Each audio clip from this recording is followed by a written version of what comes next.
It was meant to be another light-hearted celebrity night on the Graham Norton Show, but what unfolded left viewers stunned and Prince Harry visibly furious.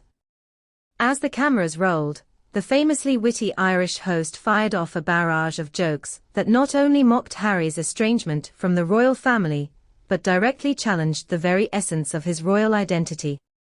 In what many are calling the most uncomfortable moment in the show's history, Harry sat rigid, forcing smiles as Norton, with his signature sarcasm, poked at his self-chosen departure from royal duties.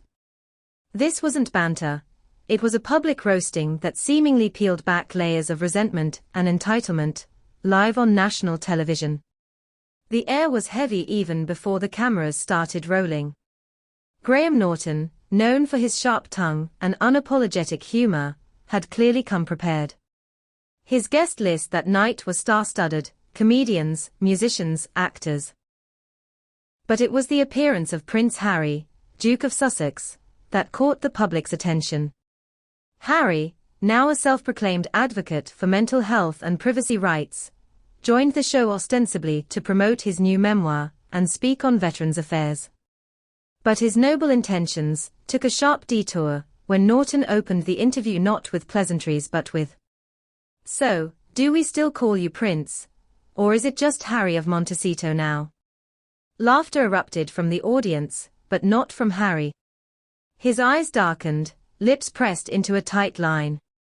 "I don't mind either way," he replied, masking discomfort with a diplomatic chuckle. But Norton wasn't finished. "No crown, no castle, and you Uber to events, feels like a downgrade, mate." The studio audience roared, but the camera caught Harry shifting in his seat, visibly irritated.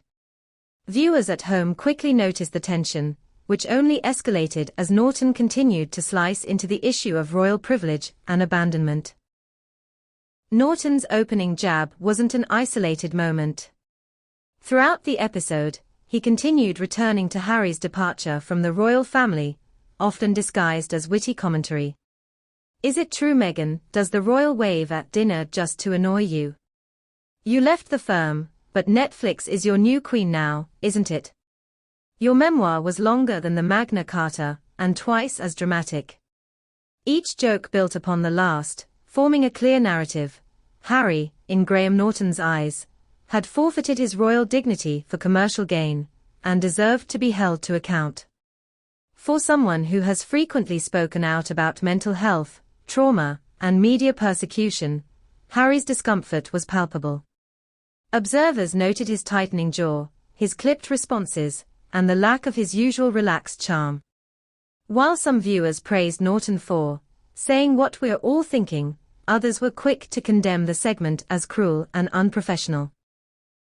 Royalist commentators labeled it an ambush, with Daily Mail columnist Sarah Vine writing, "There is a difference between comedy and character assassination."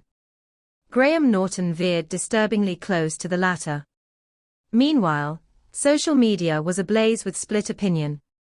On X, formerly Twitter, hashtags like #HarryHumiliation and #GrahamGoneTooFar trended for hours. Yet others viewed it as long overdue accountability. "Harry's built a brand off whining about the royals while still profiting from the title," one user posted. "He wants to be a victim and a prince." Norton just called out the hypocrisy. Prince Harry's response throughout the interview spoke volumes.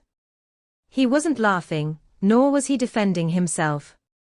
Instead, he played the quiet victim, a far cry from the bold, outspoken figure who once took on the British tabloid press and the institution of monarchy itself. This performance on the Graham Norton Show was different.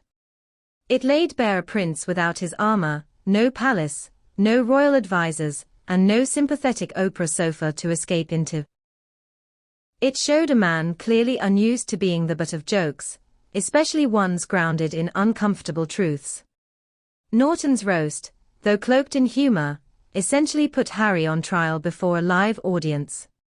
His title, his choices, his future, nothing was off limits. This isn't the first time Harry has faced public ridicule over his royal status. Since stepping back from his duties in 2020, he has walked a precarious tightrope between personal freedom and royal branding. In a previous appearance on The Late Show with Stephen Colbert, Harry laughed along when Colbert introduced him as the artist formerly known as Prince. But Norton's treatment was different, cutting, repetitive, and seemingly personal. Experts speculate that Harry may have believed the interview would be light promotional fare. Instead, he walked into a well-laid comedic trap, one that exposed not only his sensitivities, but the shaky foundation of his post-royal image. According to an anonymous crew member, who spoke with The Sun, Harry stormed off the set immediately after filming ended. He didn't even stay for the green room toast, the source claimed. He was livid. Said he felt blindsided. Meghan was on speakerphone within minutes. While the show's producers declined to comment, insiders suggest the Sussex camp is considering issuing a public statement, possibly framing the incident as yet another example of British media hostility. Some speculate that Harry and Meghan may attempt to leverage the humiliation into further content, perhaps for their next Netflix project, Royal Roast: How Britain Burned Us Again. What happened on the Graham Norton Show may be remembered less for its comedic brilliance and more for its cultural commentary. Norton didn't just mock a man, he mocked a symbol. Prince Harry, once revered as the People's Prince, has become a figure of controversy, both idolized and criticized for walking away from the monarchy.